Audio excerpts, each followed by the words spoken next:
Welcome to The Explainer. Today, we're diving into the big ideas from Susan Cain's game-changing book, Quiet. Now, this is a book that really challenges one of our most basic assumptions. The idea that to be great, you have to be loud. So let's kick things off with a story you probably think you already know. When we picture Rosa Parks, right, a lot of us imagine this bold, larger-than-life figure. But, it's funny. After she died, her obituaries told a totally different story. They described her as soft-spoken, sweet, even small in stature, but with this unbelievable inner strength. And that right there, that gets to the absolute core question of this book. How can someone be both shy and courageous? In a world that's all about being bold and outspoken, how can a quiet nature be a source of incredible power? It sounds like a total contradiction, doesn't it? But it's a contradiction that actually defines so many of the most important people in history. Okay, so to really get our heads around that, we first have to understand the cultural water we're all swimming in. You see, the way our modern world works, the things we value, it's all based on a system that's, believe it or not, pretty new when you look at the grand scheme of things. And Susan Cain has a great name for this value system. She calls it the extrovert ideal. And what is that? Well, it's this belief that's basically everywhere, even if we don't say it out loud, that the ideal person is an extrovert. Someone who's super sociable, the alpha in the room, totally comfortable being the center of attention. And you see this everywhere. From our schools to our offices. So you gotta ask, how do we even get here? Well, if you rewind to the 19th century, America had what historians call a culture of character. Back then, people were judged by their inner self, their integrity, their honor, their morals. The role models of the day were people like Abraham Lincoln, a man celebrated for his modesty. But then, everything changed. As a country industrialized and people started pouring into big cities, this new culture of personality took over. All of a sudden, the focus wasn't on who you were on the inside, but on your outer presentation, your charm, your charisma. The new hero wasn't the quiet, thoughtful Lincoln, but Dale Carnegie, the guy who taught everyone how to perform in public. And this new culture created a whole new kind of anxiety. Just look at the advertisements from the early 20th century. They totally preyed on this new fear of being judged by others. They basically created this feeling that you were always on stage, that critical eyes were always sizing you up, and that your entire success in life depended on the impression you made. The pressure to perform was officially on. Right. So if our whole society is built around this extrovert ideal, what does that mean for like a third to even half of us who are naturally introverted? Well, before we can even answer that, we have to get our definition straight. Because honestly, the way most people think about introversion is usually just wrong. To really get this right, you gotta go back to the source. The idea comes from the psychologist Carl Jung, and modern science has really run with it. The key thing to understand is this. Introversion is not about being antisocial. It all comes down to how your brain responds to stimulation. See, introverts feel most alive, most themselves, in quieter, lower stimulation environments. Think about a really deep one-on-one conversation. We're just getting lost in a good book or a project. They literally recharge their batteries by being alone. Extroverts, on the other hand, they crave that buzz, that high level of stimulation, and they recharge by being around other people. And this is absolutely critical to get. Introversion is not the same thing as shyness. They are two totally different things. Shyness, that's the fear of social judgment, the fear of what other people think, and it hurts, it's painful. Introversion, though, is just a preference. It's about energy.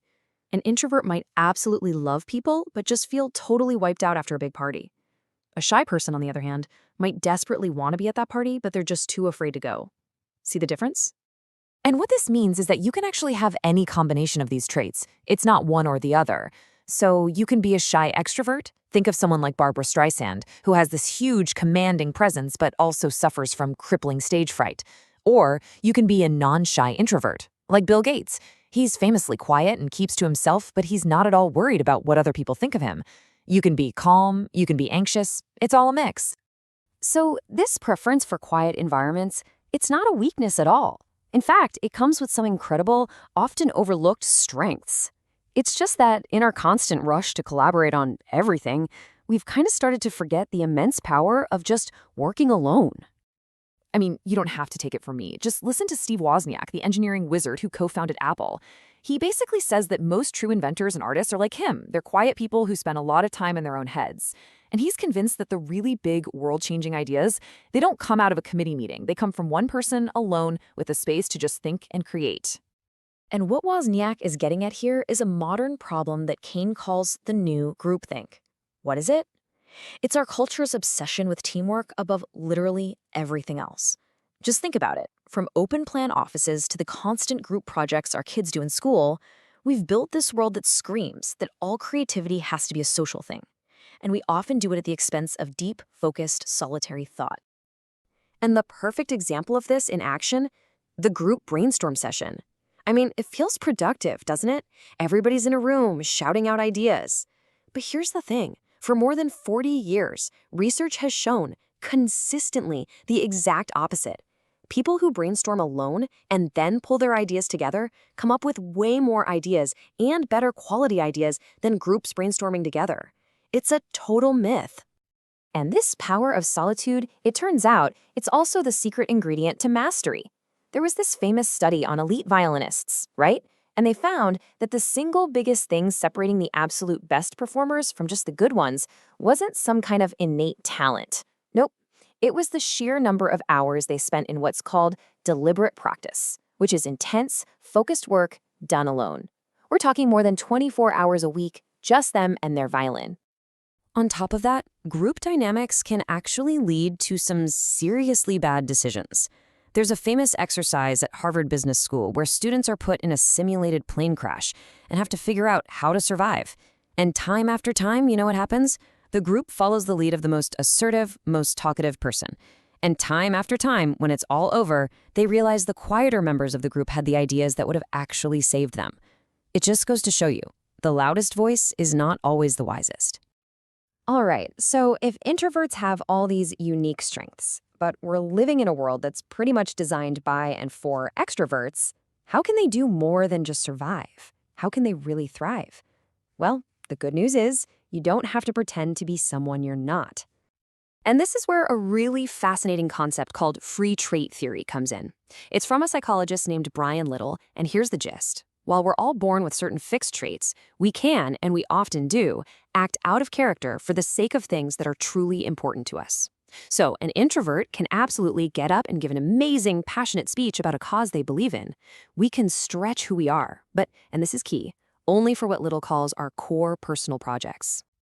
So the question is, how do you find your core projects? Well, you have to look for clues. First, think way back. What did you absolutely love to do when you were a little kid, before the world started telling you what you should be doing?